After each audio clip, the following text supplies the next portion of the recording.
بسم اللہ الرحمن الرحیم۔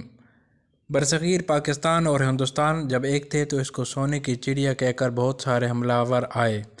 یہ سونے کی چڑیا کیسے بنی؟ شمال میں کوہ ہمالیہ، ماؤنٹ ایوریسٹ، دنیا کا بلند ترین اور اونچا پہاڑی سلسلہ، قراقرم، ہندوکش سے جڑی 100 اونچی پہاڑی چوٹیاں، ایورسٹ اور K2 جیسی اونچی کوہ پیما کو سارا سال سار کرتے ہیں۔ کوہ ہمالیہ کے پیچھے دنیا کی چھت تبت وادیوں کی ماں ہے۔ تبت کی جھیل منصور سے بڑے دریا نکلتے ہیں: سندھ، گنگا، برہم پتر، ستلج، دریائے زرد۔ دریاؤں کی وادیوں میں بسنے والے ملک پاکستان، بھارت، چین، تبت، Afghanistan, Bangladesh, Bhutan, Thailand, Laos, Vietnam, Myanmar اور ملیشیا وغیرہ شامل ہیں۔ دنیا کی آدھی آبادی 3 ارب لوگوں کو بسائے ہوئے یہ ملک ہیں۔ مغرب میں وادی سندھ مسلمانوں کا پاک وطن، انہی چوٹیوں کے دامن میں اسلام کے علاوہ بدھ مت، ہندو مت، سکھ مت پروان چڑھا۔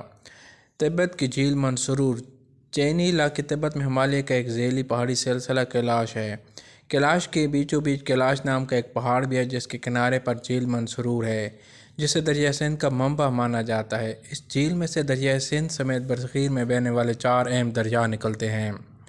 ستلج ہاتھی کے منہ سے نکل کر مغربی سمت میں بہتا ہے، گنگا مور کی چونچ سے نکل کر جنوبی سمت میں بہتا ہے، دریائے سندھ اور دریائے ستلج تبت کی جھیل منصور سے نکلتے ہیں۔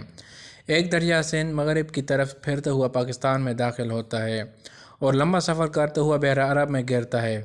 دریائے سندھ مشرق کی طرف جاتا ہے اور انڈیا سے ہو کر قصور کے قریب پاکستان میں داخل ہو کر بہلول پور سے آگے دریائے سندھ میں شامل ہو جاتا ہے۔ سارے دریا پانچ ند کے مقام پر اکٹھے ہوتے ہیں اور بحر عرب میں گرتے ہیں۔ سمندر میں گرمی کی وجہ سے پانی بخارات میں تبدیل ہو کر پھر ہمالیہ اور دوسرے علاقوں میں بارش کا سبب بنتا ہے، پھر دریاؤں میں بہتا ہوا بحر عرب میں جاتا ہے۔ پانیوں کا یہ کھیل صدیوں سے جاری ہے۔ برہم پتر گھوڑے کے منہ سے نکل کر مشرقی سمت میں بہتا ہے اور دریائے سندھ شیر کے منہ سے نکل کر شمالی سمت میں جاتا ہے۔ ایک زمانے تک دریائے سندھ کی تحقیق جھیل منصور تک ہی سمجھی جاتی رہی، حتیٰ کہ 1811 میں ولیم اور کرافٹ نے اس علاقے میں جا کر بتایا کہ سندھ کا نقطہ آغاز جھیل منصور اور جھیل جنوب سے آ کر ملنے والی ندیاں ہیں، جہاں بہنے والی ندی گارتنک یا گارتانے کی جھیل منصور کو پانی مہیا کرتی ہے۔ اس لیے تبت سے بحر عرب تک سندھ، طاس اور اس کے معاون دریاؤں کو ہمالیہ کے پہاڑی سلسلے سے نکلتے دریائے راوی، چناب، جہلم، دریائے سوات، دریائے کابل، دریائے سوان اور کئی ندیاں نالے اس میں شامل ہو کر اس کو دنیا کا عظیم دریا بناتے ہیں۔ دریائے سندھ کا ڈیلٹا بحر عرب میں گرتا ہے۔ مشرق میں دریائے گنگا ہمالیہ سے نکلتا ہے، دریائے جمنا بھی اس میں شامل ہو کر وادی گنگا کو زرخیز کرتا ہے۔ برہم پتر تبت سے نکلتا ہے اور کوہ ہمالیہ سے پیچھے سے پھر کر بنگلہ دیش میں گنگا سے مل کر خلیج بنگال تک دنیا کا بڑا طاس ڈیلٹا بناتا ہے، اور مشرق میں ٹھنڈی ہوائیں ایئر وادی عظیم ہمالیہ نے روک کر رخ تبدیل کر کے تبت سے بحیرہ انڈیمان تک جاتی ہیں۔ برصغیر کو سائبیریا کی خون جمانے والی سرد ہواؤں پہ چاہتا کوہ ہمالیہ کا بلند سلسلہ خشک ہوتا ہوا بنتا صحرا گوبی، جہاں سے اٹھنے والی خانہ بدوش منگول چنگیز خان کی سربراہی میں دنیا کا بڑا حصہ یورپ تک فتح کرتے رہے۔ سرائے گوبی چین کے شمال میں منگول قوم کا ملک منگولیا آباد ہے۔ چنگیز خان کا تعلق بھی سرائے گوبی منگولیا سے تھا۔ چنگیز خان کو خان اعظم بھی کہا جاتا ہے۔ سب سے پہلے خان کا لقب چنگیز خان استعمال کیا، اس کے بعد اس کے جانشین قبلائی خان تارتار خان، ہلاکو خان، اس کے بعد خان کا لقب عام لوگوں بھی استعمال کرنے لگ گئے، لیکن مغل تیمور اور چنگیز خان کی نسل سے تھے۔ جب مسلمان ہوئے تو خان کا لقب استعمال نہیں کیا۔ منگول خان کے خانہ بدوش گھوڑے اور بھیڑ بکریاں پالتے تھے۔ گھوڑی کا دودھ اور گھوڑے کا گوشت کھانے والے لوگ جنگجو تھے، ڈاکو، لٹیرے، اور کبھی کبھی یہاں کے حکمران بھی جب بھی موقع ملتا چین پر حملہ آور ہو جاتے اور اہل چین کا امن تہس نہس کر دیتے۔ چین کے حکمرانوں نے اس کا تدارک اس طرح سوچا کہ چین کے شمال میں ایک طویل دیوار تعمیر کی جائے۔ اب تو نیازی بھی خان اور شاہ رخ خان، سلمان خان، عامر خان، یوسف خان وغیرہ خان تو چنگیز خان کا لقب تھا، اس کو خان اعظم کہتے تھے۔ سعودی عرب میں کوئی خان کا لقب استعمال نہیں کرتا، کیونکہ چنگیز خان سعودی عرب کے صحرا میں کبھی گئے ہی نہیں۔ چنگیز خان تو درندہ تھا، کھوپڑے کو محل بنانے والا۔ وہ مسلمان بھی نہیں تھا۔ ایک دفعہ ترکی میں اس کو کسی نے اسلام کی دعوت دی تو اس کا جواب تھا، میں کسی ایک مذہب کو مان کر دوسرے مذاہب کے خداؤں کو ناراض نہیں کرنا چاہتا۔ کچھ لوگ خان کا لقب فخری استعمال کرتے ہیں، یہ کوئی ذات یا قبیلہ نہیں۔ اب تو کچھ عورتیں بھی خان کا لفظ استعمال کرنے لگی ہیں۔ کوہ ہمالی کی رکاوٹ سے ہندوستان چنگیز کے حملوں سے محفوظ رہا، لیکن چنگیز خان دریائے سندھ تک آیا اور واپس چلا گیا۔ البتہ تاجکستان، قرغیزستان، قازقستان، ازبکستان، عراق، شام، ترکی اور روس تک منگول سلطنت میں شامل تھے۔ اس کی نسل سے تیمور، لنگ اور مغل ہندوستان میں آئے۔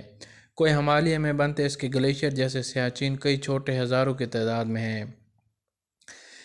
کوہ ہمالیہ اور اس کی چوٹیاں صدیوں سے سائبیریا کی سرد ہواؤں سے بچاتی ہیں، برصغیر کو سونے کی چڑیا بنا دیتی ہیں۔ ہمارے اجداد کے زمانے سے بہتا دریا اور عظیم ہمالیہ کے دامن میں دنیا کی بڑی تہذیبوں نے پرورش پائی۔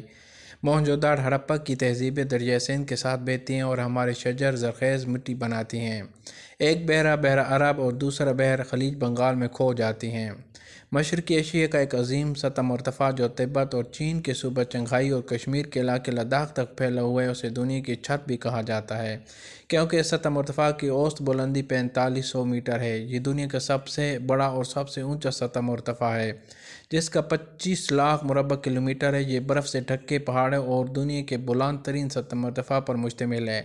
ماؤنٹ ایورسٹ جنوبی تبت سے بلندی کی طرف جاتی ہے۔ دنیا کے بلند ترین قصبات میں سے کچھ تبت میں ہیں۔ تبت دنیا کا بلند ترین خطہ ہے جو سطح سمندر سے اوسطاً 16,000 فٹ اونچا ہے۔ تبت اس وقت چین کا ایک صوبہ قرار دیا جانے والا علاقہ ہے۔ یہ سارا علاقہ بلند پہاڑوں اور ایک سرد اور برفیلے سطح مرتفع پر مشتمل ہے۔ اس کے ساتھ کوہ ہمالیہ ہے۔ یہ سطح مرتفع 55 ملین سال قبل ہند آسٹریلوی پرت اور پوریشین پرت کے آپس میں ٹکرانے سے وجود میں آیا اور یہ عمل اب بھی جاری ہے۔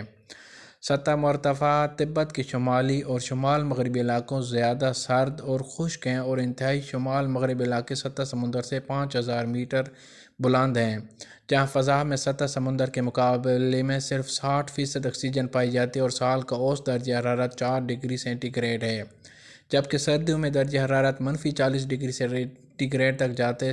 اس قدر سخت موسم کے باعث اس سطح مرتفع کے انتہائی شمال مغربی علاقہ براعظم ایشیا کا سب سے کم آباد اور انٹارکٹیکا اور شمال گرین لینڈ کے بعد دنیا کا سب سے کم آباد علاقہ ہے۔ دنیا کے کئی عظیم دریاؤں کا منبع اس سطح مرتفع میں ہے، جن میں مندرجہ ذیل شامل ہیں: دریائے یانگڑے چین میں بہتا ہے، دریائے زرد چین میں بہتا ہے، دریائے سندھ اور اس کے معاون دریا پاکستان میں بہتے ہیں، دریائے گنگا اور جمنا بھی ہمالیہ سے نکلتے ہیں اور انڈیا میں بہتے ہیں، دریائے ستلج انڈیا سے ہوتا ہوا پاکستان میں بہتا ہے، دریائے برہم پتر ہمالیہ کے پیچھے سے ہوتا ہوا دریائے گنگا سے مل کر بنگلہ دیش میں بہتا ہے اور خنجیل بنگال میں ڈیلٹا بناتا ہے۔ دریائے میکانک، دریائے اراوتی، ایک محتاط اندازے کے مطابق دنیا کی 46% آبادی کا انحصار انہی تبت سے نکلنے والے دریاؤں پہ ہوتا ہے۔